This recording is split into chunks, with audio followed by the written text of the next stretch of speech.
오늘 국회에서는 민주당 주도로 대법원에 대한 현안 청문회가 열렸습니다. 하지만 조희대 대법원장은 출석하지 않았습니다. 얼토당토하는 개변하지 마시고 당당하게 국회 청문회 출석해 진실을 밝히시기 바랍니다. 우리 국민은 잘못하면 대통령도 쫓아냅니다. 누구든지 잘못하면 조사받고 처벌받아야 합니다. 조희대 대법원장이 뭐라고 진실을 밝히기 위한 국회 청문회를 거부합니까? 오늘까지 의견서만 제출하신 대법원장 이하 증인들께서는 사실은 청문회 자체를 인정할 수 없다라는 식이죠. 그러나 국회법에 따라서 당연히 청문회 출석 의무는 여전히 있습니다. 그 점을 다시 한번 촉구합니다. 네, 조희대 대법원장 예고한 대로 출석하지 않았다고요? 네, 맞습니다. 국회 법사위는요, 조금 전 오후 2시부터 조희대에 없는 조희대 대법원장의 대선 개입 의혹 긴급 청문회를 열고 있습니다. 조희대 대법원장은 이미 지난 26일 법사위에요, 사법 독립보장 취지에 반한다는 입장이 담긴 불출석 의견서를 제출했습니다. 그 외에 한덕수 전 총리, 지귀현 부장판사 등 핵심 증인들도 모두 불출석 의견을 밝힌 상황인데 그럼에도 불구하고 민주당은 오늘 청문회 개최를 결정한 겁니다.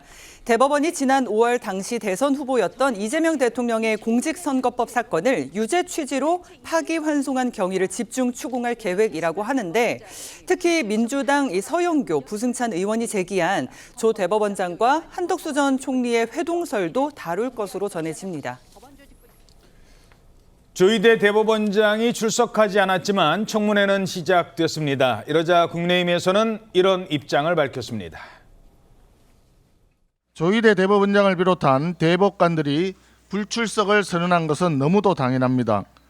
위헌, 위법적인 청문회에 사법부가 덜러리를 설 이유가 없기 때문입니다. 그럼에도 더불어민주당은 숨지 말라는 협박과 마지막 기회에 운운하면서 조희대 대법원장과 사법부를 벼랑 끝으로 내몰고 있습니다. 이는 견제가 아니라 조폭다운 협박입니다. 자, 국민의힘은 어떤 입장입니까? 네, 국민의힘 송원석 원내대표는 오늘 청문회를 사법부 조리돌림의 청문회다라고 비판하면서 민주주의 파괴의 흑역사로 남을 것이다라고 강도를 높였습니다. 그러면서 민주당이 주장한 조 대법원장의 대선 개입 의혹은 애초에 유언비어를 토대로 한 저열한 정치 공작이다라고 주장했습니다. 한편 국민의힘 법사위 간사내정자인 나경원 의원은 민주당의 가짜 뉴스발 청문회는 천하제일 거짓말 대회만 되지 않을까 한다라고 비판하기도 했습니다. 자, 그런데 조희대 대법원장 청문회가 오늘이 끝이 아니라고 합니다. 민주당에서 청문회급 국정감사를 또다시 준비하고 있다고요? 민주당은 추석 직후 열리는 대법원 국정감사를 기존 하루 일정에서 이틀 일정으로 늘리면서 청문회를 대신한 수준의 국감을 하겠다 이렇게 벼르고 있는 상태입니다.